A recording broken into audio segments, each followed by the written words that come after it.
Velkomin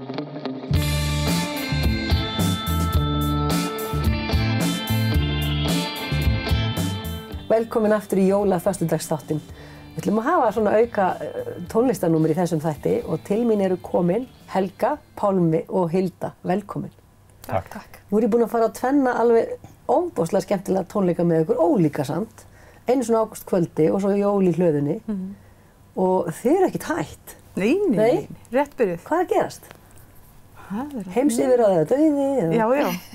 Fyrir það? En kannski ekki akkurat það sem við var lagt upp með, sko. Nei. En geti endað í því. Já.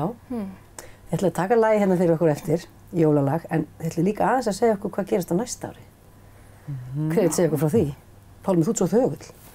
Já, finnst þið þá að ég ætti að tala? Já, gjörðu svo vel. Við ætlum að halda tónleika í Stóra Salnum, Hamraborg í Hofi á Valentínusardag, 14. febrúar. Stóra Salnum. 500 manns. Já. Það er ógnvekjandi en mögulegt. Og þetta er sem sagt svona, við kallum þetta ástarsögur. Þetta á að vera svona, þetta á að vera óður til ástarinnar. Þarna á enginn að hræddur við að vera væminn. Nei.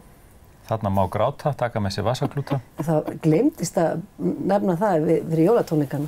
Það voru alveg ástæða sko, til að rífa vasaklúta nokkur sko. Þannig að nú vörum við fólk við. Já. Þetta er alveg svona definitely, það verður að vera að gera ráð fyrir því. Getið þið selt á einganginn kannski? Já, það er góð hugmynd. Bjóð upp á það. Náttúrulega bara markas... Vasaklútar úr Héraði. Já. Fáum hvernig það. Sko, þeir eru komið með svona forsíðu á tónleikana, viðburðin og mag. Og þeir eru alveg sko í karakter þar. Getið það aðeins útskýrt þá mynd? Já, vill einhver útskýra það? Vill einhver útskýra það? Þið horfið svona pínu undarlega á Pálma og hann er svona saklaus bara í miðinu og horfir í myndavélinu. Já, nákvæmlega eins og sauður. Ég held að það sé bara rétta lýsingin að því. Já, þegar við fórum að velta fyrir okkur þessu þema, þessu konsepti á tónleikunum, þá fannst okkur liggja bara að beinast við að biðja hönnuðinn Anna Beggu að gera sko plaggat fyrir okkur sem liti út eins og forsíða á bók úr seríunni Rauðu ástarsögurnar. Og hún bara gerði það. Og það hefur tekist utanlega. Já, þú veist, þar eru kúrekasögur og þar eru sjúkrahússögur og það er alls konar svona, sko, línur. Þú þótti þetta skárra heldur en ég væri bera á að með kúrekahatt og hvítvóðum. Já, og kannski nærtækara að klæða sig í læknaslopp og setja stetoskóp verandi læknir. Mér leið betur með það. Ekki það, ég hefði alveg verið til í að sjá hitt. Já, það er bara eftir það. Já, ég meina bara 2020. Já, hvað veit maður? Engin. Þeir eru svo líka farin að hugsa alveg fram á haust. Já. Segðu okkur líka aðeins frá því. Við ætlum að vera með dagskrá til heiðurs Svartra Fjaðra Davíðs Stefánssonar. Já. Það eru 100 ár núna 2019. 100 ár rótkomi bókarinnar. Já. Þannig að við ætlum að vera með tónleika í Hömrum í október. Þar eru nú aldrei falleg ljóð. Já. Og allir þá syngja bara ljóðin hans. Já. Frábært. Ég býð spennt eftir plaggatinu fyrir þá tónleika. Já. Þetta strax í svona þæraskúr, ykkur?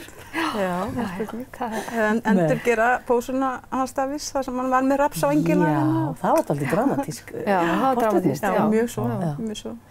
En þið ykkur finnst greinilega gaman að vinna saman og eru bara með fullt af hugmyndum þannig að við getum átt vona meira góðu.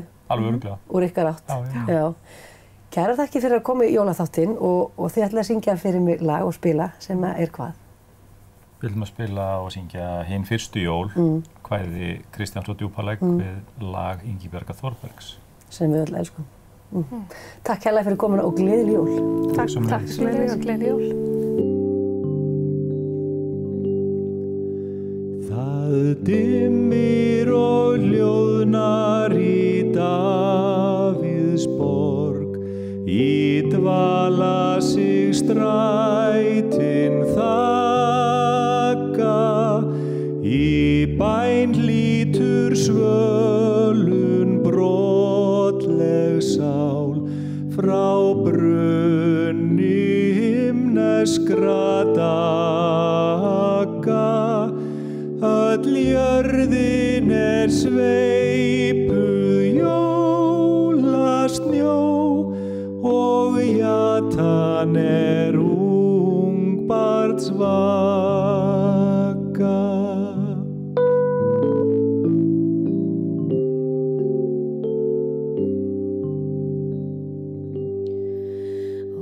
stjarnaskín gegnum skýjahjúp með skærum lýsandi bjarma og inn í fjárhúsið birtan berst og barnið réttir út arma en móðirin sælasti svanni heims hún sefur með brosum hvarma.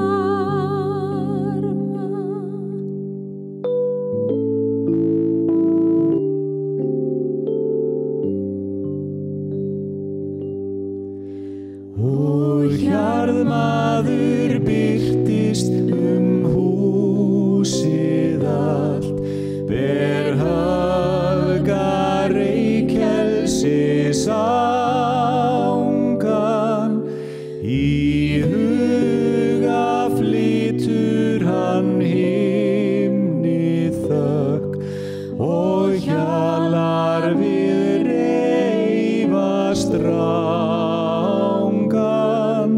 Svo gerir hann krossmark, grípur fram og kyssir barnið á